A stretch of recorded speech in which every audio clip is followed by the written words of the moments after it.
All right, final bit of wiring up trucks. So, a couple of things that you should know. So this is our trailing truck here. Actually, it's hard to say if it's trailing or if it's forward because it's cab forward. All right, but it's the one closest to the cab, and we've got our hard wiring in place. So like if you're doing DCC, this is the stuff you need to know. This is how we did it. We took we made another wiper right here. And this one has a wire that goes out over this axle right there. Then we connected it to a collector right here. And we just a little jumper across. That's the black wire power. And then we went from this little rivet with the wire to our collector. And we got power. Let's check it out. Do we have power? So on the track we got 13 point something volts. And I'm going to point out something that you might not have remembered from way back when we were working on figuring out why the SDP40 always derails.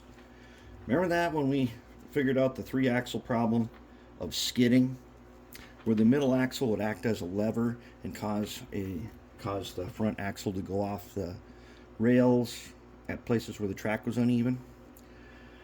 That turns out that these have a similar situation, whereas there's always weight on this front axle. These middle ones, they have a little bit of floating capability, so they shouldn't derail. When I tried to put a wiper on that, like we did on this one, with the wipers right here on that third axle, I couldn't get power reliably because it floats. So I figured out we could do it on the front one, which never floats. So if I test the track, we got 13.8, right? So then if I test the rivet, good. If I test the collector on the red, hold it. Yep, we're good. Okay, now if I test the black wiper, the wiper pad, that one's good. And if I test the power collector, that's good. And if I test the power collector itself, we're good. So we've got power now where we need it. Now to get that power from underneath up inside, I went ahead and I milled out this socket, and then I cut a slot in the bottom. I milled the socket right there, because we're going to be connecting this one here. This power collector can come up through this open notch, which, since we had to build a front platform, we don't need. Normally there's a pipe that goes there, but it's not present. So we're going to bring up power. We'll put a new power collector up here, and then we'll have our black and red power right there. That's where we want it.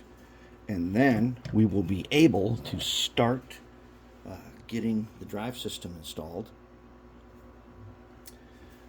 And then we'll be able to do motor test. And that's where we want to be. So now that we've got everything, and we now know that we've got a tender with power, I'm going to do something to secure this. It says one of you pointed out, plugging and unplugging this. It's going to put pressure. So we got to anchor this part. We got to anchor that guy right there. He's got to be in there nice and solid. So he can't be pushed. He can't be pushed back, and he can't be yanked forward. That should be no problem. And we're going to get him pretty close to the top, so it's super easy to come in, slide in, connect up, and we're good. And then we will have a fully isolated power system for when we put in a decoder. So we're coming along nicely. Now the pieces are starting to fall into place real fast, and we're looking like we're in good shape.